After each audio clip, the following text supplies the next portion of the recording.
प्रिय श्रोताओं, जब किसी व्यक्ति की मृत्यु होती है तो उसकी आत्मा कहा जाती है। क्या आत्मा तुरंत नए जन्म में प्रवेश कर जाती है या कुछ समय तक किसी अन्य लोक में रहती है? क्या भूत प्रेत योनियां वास्तव में होती हैं?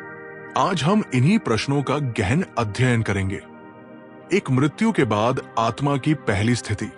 जब शरीर का अंत होता है तो आत्मा शरीर से अलग हो जाती है, लेकिन ये तुरंत नया जन्म नहीं लेती, बल्कि उसकी एक यात्रा शुरू होती है।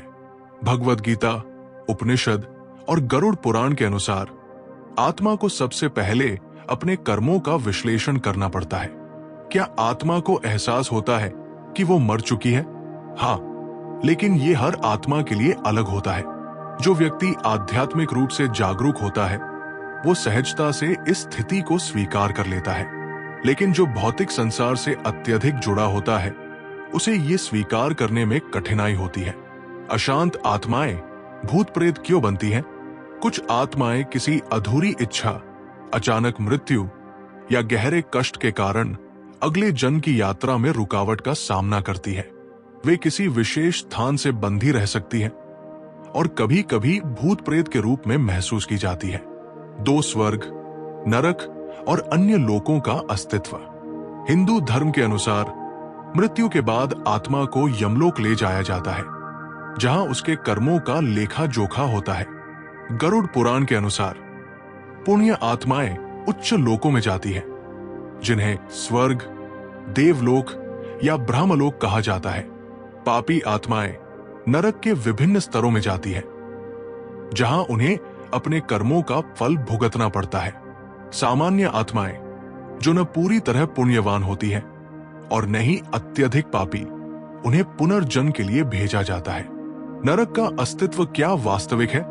हिंदू धर्म के अनुसार नरक को केवल दंड के रूप में नहीं, बल्कि आत्मा को शुद्ध करने की प्रक्रिया के रूप में देखा जाता है। यहां कर्मों का संतुलन बनाया जाता है ताकि आत्मा अपने अगले जीवन के लिए तैयार हो सके। 3 आत्मा का पुनर्जन्म कितने समय बाद होता है? ये आत्मा के कर्मों और पूर्व जीवन में उसकी गति पर निर्भर करता है। कितना समय लगता है? पुण्य आत्माएं तुरंत पुनर्जन्म ले सकती है या उच्च लोकों में समय व्यतीत कर सकती है। अत्यधिक पापी आत्माएं नरक में एक निश्चित अवधि तक रहती है, जो उनके कर्मों के अनुसार निर्धारित होती है। कुछ आत्माएं पृथ्वी पर भटक सकती हैं यदि वे किसी कारणवश अगले जन्म में जाने को तैयार नहीं होती। 4, क्या आत्मा नया जन्म चुन सकती है?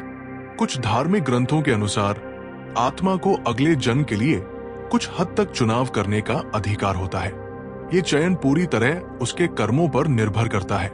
उदाहरण, जो व्यक्ति अपने पिछले जीवन में आध्यात्मिक साधना करता है वो अगले जन्म में भी अच्छे आध्यात्मिक और धार्मिक परिवार में जन्म ले सकता है। जो व्यक्ति लोभ, क्रोध और अन्य नकारात्मक भावनाओं से भरा होता है वो निम्न योनि में जन्म ले सकता है। 5, क्या आत्मा को हमेशा पुनर्जन्म लेना पड़ता है? हर आत्मा को पुनर्जन्म नहीं लेना पड़ता। कुछ आत्माएं मोक्ष प्राप्त कर लेती हैं और जन्म मृत्यु के चक्र से मुक्त हो जाती है, लेकिन ये केवल उन्हीं के लिए संभव है जो अपने जीवन में उच्च स्तर की आध्यात्मिकता और आत्म साक्षात्कार प्राप्त कर लेते हैं। निष्कर्ष, मृत्यु के बाद आत्मा की वास्तविक यात्रा। मृत्यु के बाद आत्मा के लिए कई संभावनाएं होती हैं।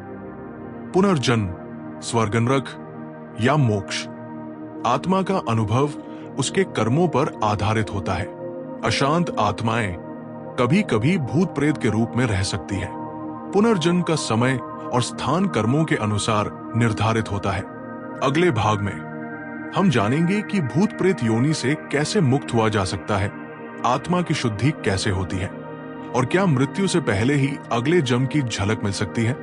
इस रहस्यमय यात्रा को समझने के लिए इस सीरीज को पूरा देखें और चैनल को सब्सक्राइब करना न भूलें। अब तक इस सीरीज में भाग 1, मृत्यु के बाद आत्मा का पहला अनुभव, भाग 2, कर्मों के अनुसार आत्मा की गति, भाग 3, पुनर्जन्म की प्रक्रिया, भाग 4, स्वर्ग और नरक के रहस्य, भाग 5, मृत्यु से पुनर्जन्म तक की आत्मा की यात्रा। यही भाग अगले भाग में और भी गहरे रहस्यों को जानेंगे।